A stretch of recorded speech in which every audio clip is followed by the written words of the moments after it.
Bonjour Christophe, bonjour à toutes et à tous. Au début de la paracha Shemot, on nous dit que le pharaon, le monarque de l'époque, avait demandé aux sages-femmes hébreux de tuer les garçons et de laisser vivre les filles. Alors, il peut y avoir une lecture où on peut se dire, mais comment il peut demander aux sages-femmes hébreux de tuer les enfants de leur propre peuple? À cela, on pourrait dire que il leur a changé leur nom. En effet, on dit que ces sages-femmes, c'était Yocheved et Myriam, la maman et la fille, et que on les a appelées Shifra et Poua. Shifra et Poua sont des noms qui ont été donnés quelque part par Pharaon, peut-être pour le couvert d'un pseudonyme, certains anonymat, leur permettre de faire des choses cruelles. En plus, dans Shifra, vous avez au milieu, en hébreu, du mot Shifra, Phara, qui est le début de Paro. Et dans Poua, l'autre nom de l'autre sage-femme, Poua, vous avez Paro, c'est le début et la fin de Paro. On voit à la fois la présence du P dans un cas, et du Resh, et du P, du Aïn et du He, qui sont en fait des lettres tirées du nom de Pharaon.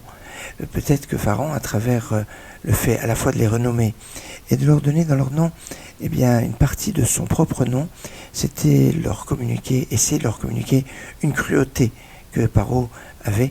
Mais heureusement, les sages-femmes n'ont pas suivi cette cruauté que Pharaon voulait leur inculquer.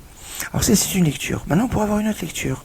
C'est que les sages-femmes des Hébreux, et pas forcément des sages-femmes hébreux, la Mialédot et Ivriot, les sages-femmes qui faisaient accoucher les femmes hébreux.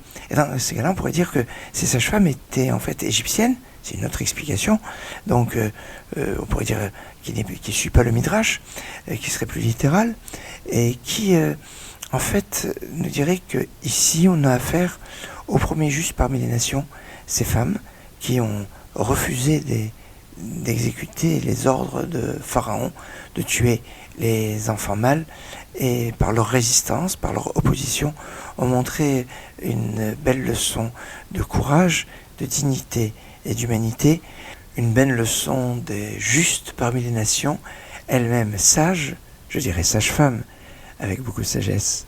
Excellente journée. אשת חיים ימסר ורחוק מפניני מכרע פתח בלבלה ושלו לא יחסר גמלת טוב ולא רע כל ימי חייה אשת חיים ימסר דשת צמר ופשתי ותעש בחפץ כפיה הייתה כניות צורכת ממך תביא לחמה ותקום מאוד לילה ותיתן טרף לביתה חוק לנערותיה זממה שדה ותיקחהו בפרי כפיה נטע כרת חגרה בעוז מודיה ותמת צרתיה תמה כי טוב ספרה לא יכבה בלילה נערה אשת חיים ימצא רבות בנות עשו חיים תביעת עלית על כולנה שקר החיים והבל היופי יראת השם היא תיתנה